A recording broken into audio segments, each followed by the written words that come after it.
Doraemon is quietly one of the largest gateways to Japanese folklore ever created.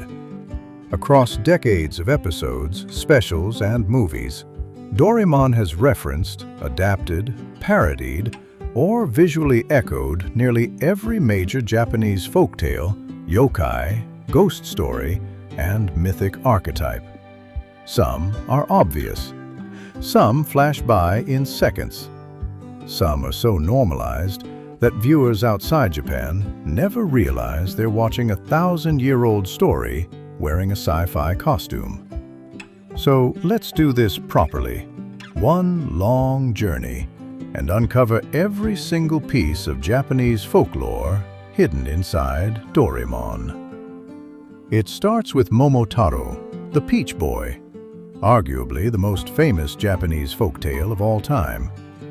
Doraemon references Momotaro multiple times, directly and indirectly. The story of a child born from a peach who grows up to defeat Oni with animal companions is echoed whenever Nobita is thrust into a chosen hero role, often reluctantly, often with help from unlikely allies. Some episodes explicitly place Nobita inside a Momotaro-style narrative, complete with Oni Islands, dumplings, and moral tests. The original folklore teaches bravery, cooperation, and justice. Doraemon turns it playful, but the structure remains intact. Closely following Momotaro is Urashima Taro, the fisherman who saves a turtle and is taken to an underwater palace, only to return home centuries later. Doraemon adapts this legend repeatedly through time-slip ocean stories, sea palaces, turtle imagery, and time dilation gadgets. Any Doraemon episode where Nobita returns to a changed world after what felt like a short adventure is directly pulling from Urashima Taro's tragic ending, the sorrow of time moving on without you. Then there's Kintaro, the super-strong golden boy raised in the mountains. Doraemon mirrors Kintaro whenever Nobita temporarily gains supernatural strength or mountain child imagery appears. The folklore archetype of a wild but pure-hearted child raised by nature is a recurring template Doraemon loves to remix. Another constant presence is Isun Boshi, the one-inch boy. Tiny characters, size-changing gadgets, and episodes where Nobita becomes miniature all directly echo Isun Boshi, a folktale about courage overcoming physical limitation. Doraemon doesn't just reference this story, it recreates it again and again through sci-fi logic. Moving into darker folklore, Doraemon frequently invokes Oni, Japanese demons. Oni appear visually, metaphorically, and comedically, sometimes as literal ogres, sometimes as costumes, sometimes as characters embodying Oni traits like greed, rage, or cruelty. In traditional folklore, Oni punish moral failure. In Doraemon, they often appear when characters act selfishly or abuse power. Closely tied to Oni is Setsubun folklore, the ritual of throwing beans to drive demons away. Doraemon episodes around seasonal festivals reference this directly, embedding cultural folklore into everyday life without explanation. Because in Japan, explanation isn't needed. Now we enter the world of yokai, and Doraemon opens the floodgates. First, Yurei, traditional Japanese ghosts. White burial robes, long black hair, floating feetless figures. Doraemon repeatedly uses classic Yurei imagery in haunted house episodes, ghost gadgets, and spiritual misadventures. These ghosts are often lonely rather than evil, staying true to Japanese ghost lore, where spirits linger because of unresolved emotions. Then comes Yama-uba, the mountain witch. Old women living in isolated places, shifting between kindness and terror, appear in Doraemon episodes inspired by rural folklore. These characters are never outright named, but their design and behavior are unmistakable. Yama-uba represents fear of nature, hunger, and abandonment. Themes Doraemon softens for younger audiences. We also see traces of Tengu, the long-nosed mountain spirits. Characters with unnatural strength, flying abilities, or mountain hermit traits often borrow from Tengu imagery. Tengu in folklore are proud, tricky, and punishing to arrogant humans, a role Doraemon often assigns to the universe itself when Nobita misuses gadgets. Another recurring yokai influence is Kappa, the river child spirit. Episodes involving dangerous rivers, water creatures, or strange underwater beings echo Kappa folklore.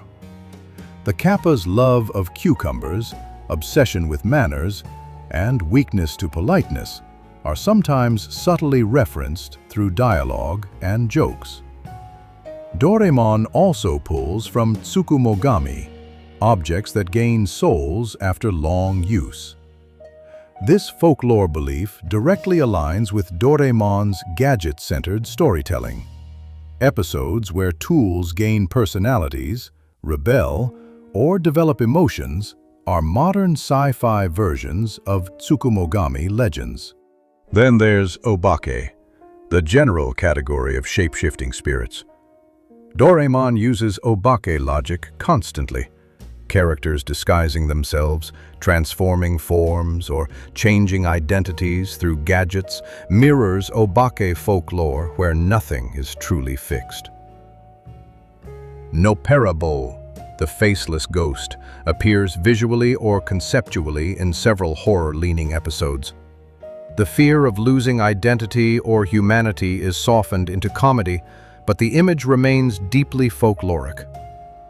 Rokurokubi, women whose necks stretch at night, inspire body distortion gags and transformation episodes. These aren't random cartoon jokes. They're rooted in Edo-period ghost stories. Hitotsume Kozo, the one-eyed child yokai, appears in background designs, dream sequences, and Halloween-style episodes. Doraemon often sneaks yokai into crowds, trusting Japanese viewers to recognize them instantly. Then comes Mujina, shape-shifting badgers and raccoon dogs.